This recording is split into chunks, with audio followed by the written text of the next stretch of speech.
परम एक सफल किसान था। बड़े धूमधाम से उसकी शादी हुई सुंदरी बेला के साथ। खूबसूरत बीवी पाकर परम बहुत खुश था। शादी के 2 दिन बाद एक साथ खाना खाने बैठने पर चौंक गया परम।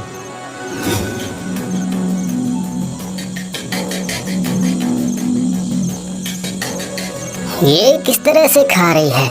ऐसे खाएगी तो बेला कितना चावल खा पाएगी? सब्जी तो वो खा ही नहीं रही। ऐसी तरह कांटे से चावल से कुछ दाने खाकर पति के साथ ही उठ गई बेला। पहला दिन था, इसीलिए परम ने भी कुछ नहीं कहा। लेकिन लगातार एक ही चीज देखकर परम ने पूछा, आखिर बात क्या है? तुम इस तरह से क्यों खा रही हो? शर्मा रही हो क्या? नहीं नहीं, शर्म कैसी? वही तो, तुम कुछ चावल के दाने के अलावा कुछ भी नहीं खा रही हो। मैं हमेशा से इतना ही खाना खाती हूँ। ऐसे खाओगी तो तुम बीमार पड़ जाओगी ना। नहीं नहीं, आप चिंता मत कीजिए, मेरे लिए इससे ज्यादा खाना खाना संभव नहीं है। परम को काफी अजीब लगा। उसने दिल ही दिल में सोचा कि बेला जरूर छुप छुप कर कुछ खाती है। क्या खाती है, कब खाती है, वो उसे देखना ही होगा। इस चिंता में उस दिन परम को नींद ही नहीं आ रही थी। पास में सो रही थी बेला। अचानक उसे समझ आया कि बेला बिस्तर से उठ रही है। अरे, ये इतनी रात को कहाँ जा रही है? मुझे देखना ही होगा। परम ने देखा कि बहुत धीरे से बेला दरवाजा खोलकर निकल गई। परम ने उठकर काफी दूर तक बेला का पीछा किया। बेला बाहर का दरवाजा खोलकर सड़क पर उतरकर तेजी से आगे बढ़ रही थी। इतनी रात को ये अकेली कहाँ जा रही है? काफी दूर जाने के बाद बेला एक कब्रिस्तान में जाकर पहुंची, जहां जानवरों को दफनाया जाता है। और उसके बाद जो देखा वो काफी खतरनाक था। उसने कब्रिस्तान खोदकर एक जानवर की लाश उठाकर खींच खींच कर खाना शुरू कर दिया।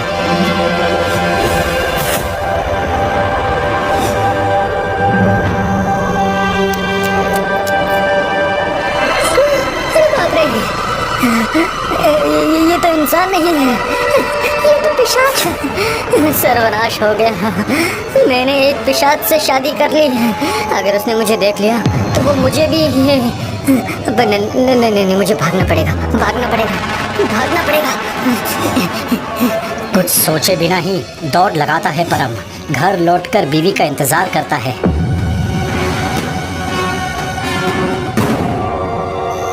बेला के वापस आते ही उसने पूछा, तुम इतनी रात को कहाँ गई थी? बाहर हवा खाने। झूठ बोल रही हो।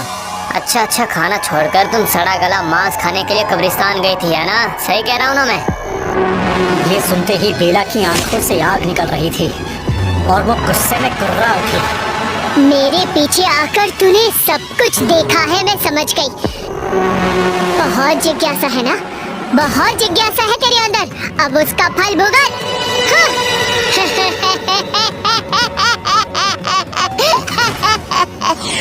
ये कहकर हाथों में थोड़ा पानी लेकर धीरे धीरे मंत्र पढ़ता देखकर वो दरवाजा खोलकर भागने जा रहा था। तभी वो मंत्रमुग्ध पानी आकर गिरा परम के पीठ पर और परम एक कुत्ता बनकर दौड़कर निकल गया घर से बाहर।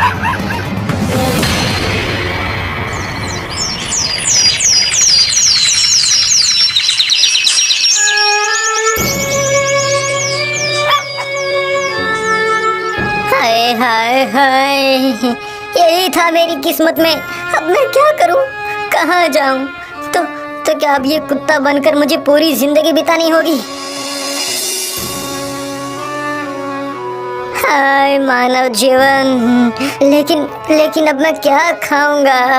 ऐसा सोच सोचकर वो सड़क पर घूम रहा था। अचानक उसने देखा कि एक आदमी काफी सारे कुत्तों को खाना खिला रहा था। सड़क के धूल मिट्टी से कुत्ते काफी खुश होकर वो खाना खा रहे थे।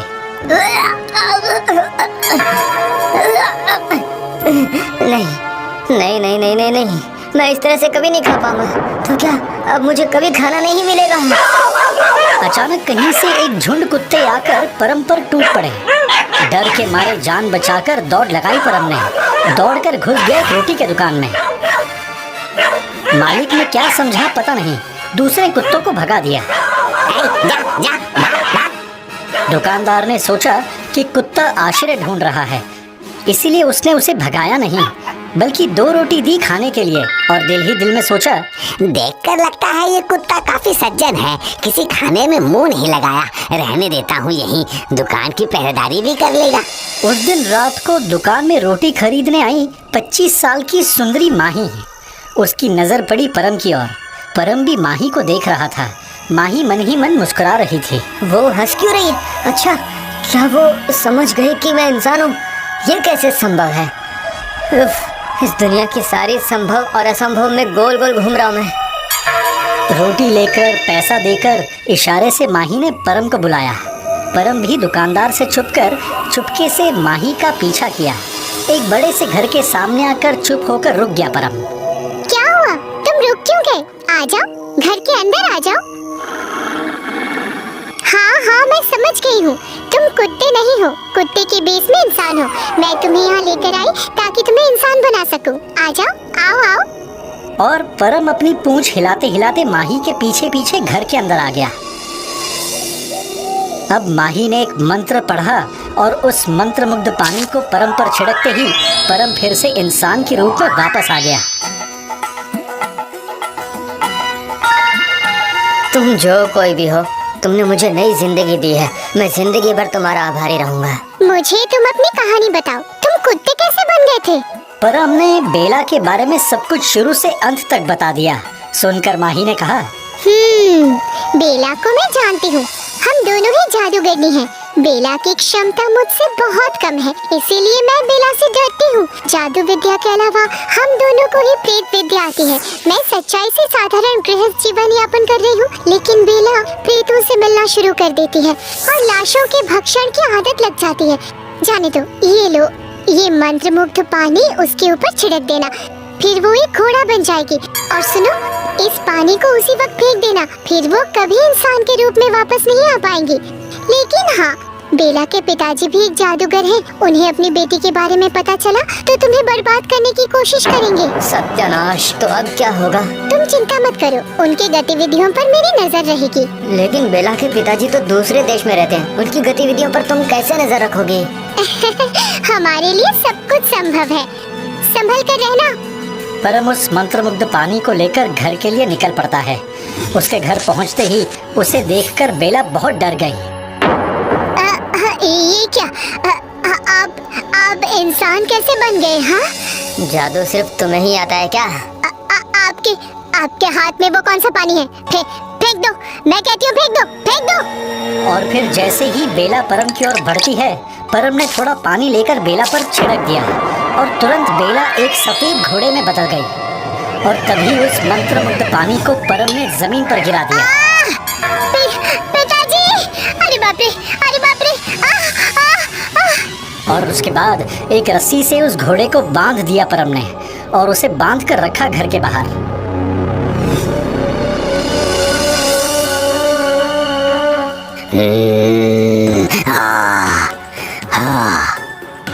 बेला, मेरी बेटी, मत रो, तू मत रो, किसी की इतनी हिम्मत की तुझे घोड़ा बना दिया। तो तू है, तुझे मैं खत्म कर दूंगा माही। लेकिन नहीं, उससे पहले मेरा दामाद परम। मत रो बेटा, मत रो, मैं आ रहा हूँ। तू चिंता मत कर बेला, मैं तुझे फिर से पहले के रूप में वापस ले लाऊंगा ही। उससे पहले तेरे पति को छिपकर खत्म करना पड़ेगा और उसके बाद माही की शक्ति नाश करनी होगी, वरना तू पूरी जिंदगी इसी रूप में रह जाएगी बेटा। तू मत रो बेटा, मैं आ रहा हूँ बेला, मैं आ रहा हूँ।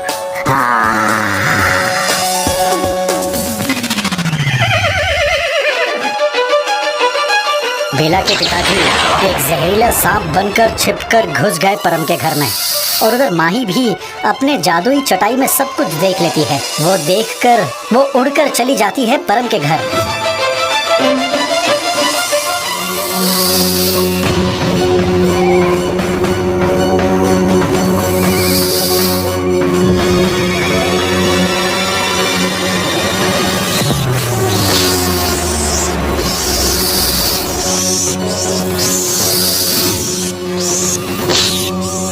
बेला बेला की चीख से परम की नींद खुल जाती है। बिस्तर के पास नेवले को देखकर डर के मारे उठकर बैठ जाता है परम। डरो मत, मैं माँ ही हूँ। इस रूप में और इतनी रात को? ना आती तो बेला के पिताजी तुम्हें खत्म कर देते। मतलब? वो देखो। सांप? नहीं, ये तो बेला के पिताजी हैं। हाँ, जहरीले सांप बनकर तुम्हें डसने आए थे, इसीलिए मुझे नेवले का रूप धारण करना पड़ा उनकी हत्या करने के लिए। तुम्हारा ये उपकार मैं जिंदगी भर याद रखूंगा। तुम्हारा ये ऋण कैसे चुकाऊंगा मैं? वो तो तुम ही जानो। देखो, मैं एक किसान हूँ, साधारण आदमी हूँ, आखिर क्या दूं तुम्हें? अच्छा, सब कुछ भूलकर तुम मेरे साथ रहोगी क्या? क्या तुम मुझसे शादी करोगी? ऐसी एक साधारण जिंदगी ही चाहती थी मैं। तुमने मेरे दिल की बात ही कह दी परम। और फिर परम और माही बिताते हैं एक खूबसूरत और खुशहाल जिंदगी। एक खिलखिलाता बच्चा भी होता है उनका और उसका नाम रखते हैं आरव।